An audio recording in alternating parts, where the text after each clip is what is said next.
Michael, your tenure as Cheltenham Town manager is now over.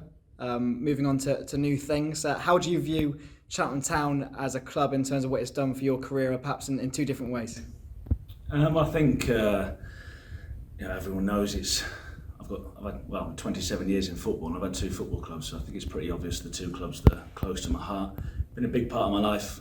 My wife's from Cheltenham. I'll live in Cheltenham for the rest of my life. So I can only thank the club for giving me a chance at the start in terms of a player, and they've done exactly the same as a manager. I've had unbelievable support all the way through. I think it's fair to say we're in a better place now than what we were when I first took over.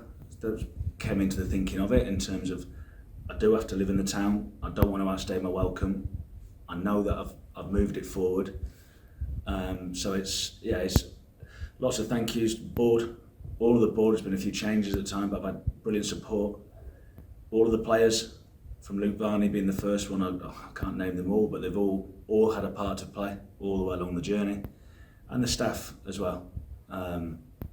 From the top in terms of Mickey, the support that I've had, to people like Russ, Bucky, Wade, and then all the backroom staff. They've all bought into what I've tried to do, but it's irrelevant what I've tried to do if they don't buy in, and they've helped drive the club to basically set new records in 135 years, which is an incredible achievement. Yeah, it's been a bit of a managerial launchpad for you, hasn't it? Obviously coming in your first senior job and a brilliant place to learn. I bet you've learnt more in this spell than perhaps you did your whole career almost. Yeah, it was. Came in, left a Premier League club, didn't win for 10 games, so you learn more about yourself there than at any other point. We've had a failed playoff campaign, one of the only teams ever to have won the first game by 2-0 away from home and lose. We've won a league in a pandemic, so as a learning curve in just over 200 games and nearly 4 years, it's been incredible. I'm repeating myself, but if I hadn't had the support, and probably the most important, I keep saying the word support, the most important people to thank are the supporters. I'm devastated that they couldn't see us win the league, because the scenes around the place would have been remembered forever. But they were there, we knew they were there, and they've been great. I think the season ticket sales are up again this year, which is great. The club's moving in the right direction. And thinking back to when you first started, obviously you sort of came in, not your group of players, but you had to mould that team into a team that ensured they stayed in the Football League. That was a good start, wasn't it? Because I think from that point onwards, almost after that difficult start, you had the momentum then that ended up building into the next season. Well, I think a lot of the players just needed educating. They needed to know what elite looked like. They didn't understand what best practice looked like. They didn't understand what good habits looked like. And it took a little bit of time. But once they realised that if we do certain things, we get a more chance of success. That year from Boxing Day onwards, we would have finished 5th.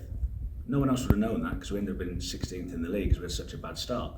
But that's where the players take the credit, because they recognise they might have been onto something. All I've shown them is something that I've been shown before. And if you turn up on time and you clean your boots and you do little tiny things like that, it helps you win games of football. So for the players to take that buy-in, and the staff and the supporters to come with it, we've changed the style of play. So it's been, I'd like to think there's been a lot of positives as I'm walking out the door. And that positive direction moved into the next season, didn't it? Because of course it ended up finishing in the playoffs. How did you sort of remember that season? Of course, ended in a way which no one could have predicted. That was the shame. I think we'd just won 6 and drawn 1 of the last 7 games when the lockdown happened. I fully believe that we would have got into the top 3 that year, because the run that we were on, the run-in wasn't particularly difficult compared to others. And we had the momentum. There was a real feel in the town, with the supporters, with everyone really, that we were onto something. So to have it cut short and then go out of the playoffs the way that we did shows the character. I think Boylo is probably a brilliant example of that. He made the mistake for the 3rd goal, fronts it up, because he's an honest, hard-working bloke, doesn't try and hide or blame anyone else, and then we reset and we win the league the next year. Yeah, and winning the league the following season, again, just a sort of tale of the upward trajectory in which the group was moving forward in, and what an amazing achievement that was to come on top of 24 different teams. Yeah, the shame about that year was 2 things. There's obviously the supporters not being there. The place would have been rocking for the last 2 months of the season, and then those 2 big games. But the other bit was sort of the perception. We got tagged a little bit with there being a set play team, which was nonsense. The year before, we were known as one of the most expansive teams in the league, and that year, all we did was add a long throw-in. You know, the players were coached the same way. We tried to play the same way. So that was a little bit of a frustration from the club's point of view, that because we were beating a lot of teams, the easy things is to try and make a bit of a negative comment. Oh, they just have a long throw, which was far from it. Ultimately, we won the league. That's all we cared about. But it just left a bit of a sour taste in that. But another thing from that season, of course, was the FA Cup game against Manchester City. Again, very, very disappointing that we couldn't have a full house for that one at the stadium, given the circumstances. But another magical night, which of course could have ended up so differently if we just held on for a few more minutes. Yeah, I think repeating myself, it's the fact the supporters weren't there. These seasons don't come around all the time, and it's probably the biggest game in the club's history, I'd imagine, in terms of profile. So the buzz around the place for the 2 weeks that would have been the game itself, who knows if the supporters had been in, could they have driven us forward for those last 10 minutes when the players were absolutely out on their feet. It was a brilliant day. I'm sure it'll be remembered forever. And ultimately, it was probably the perfect result for everyone, really. We didn't embarrass ourselves and they got through. Yes, we'd like to sing it through, because if we had, I think it'd have been up there with the one of the most famous results in the FA Cup's history. But it wasn't. But we did the club proud. I think we did the supporters proud as well, just with the effort and the determination that was put into the game. And in the season that's just finished, recording the highest finish in the club's entire history of 130 years, is that almost as equal as an achievement to having huge success in League Two? I think it's a bigger achievement. I don't think it'll get as much kudos, because it's hard to win a league title. It doesn't matter what level you're at, it's hard to win a league title. But to kick on and to compete, and I actually think we're probably 2 or 3 places lower than what we should have been.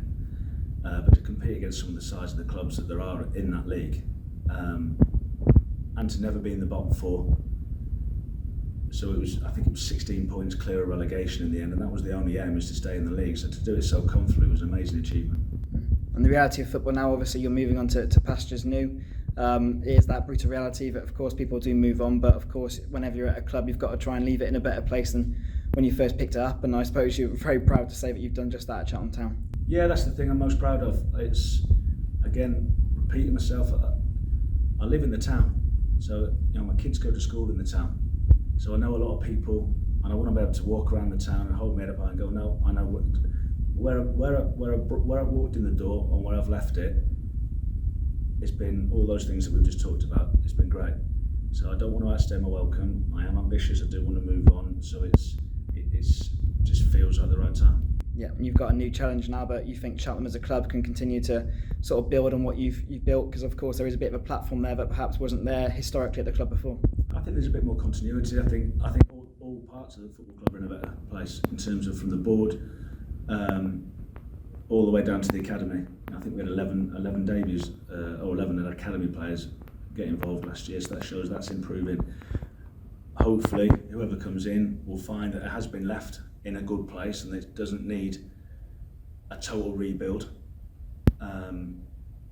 There's a good group of players, a good group of characters.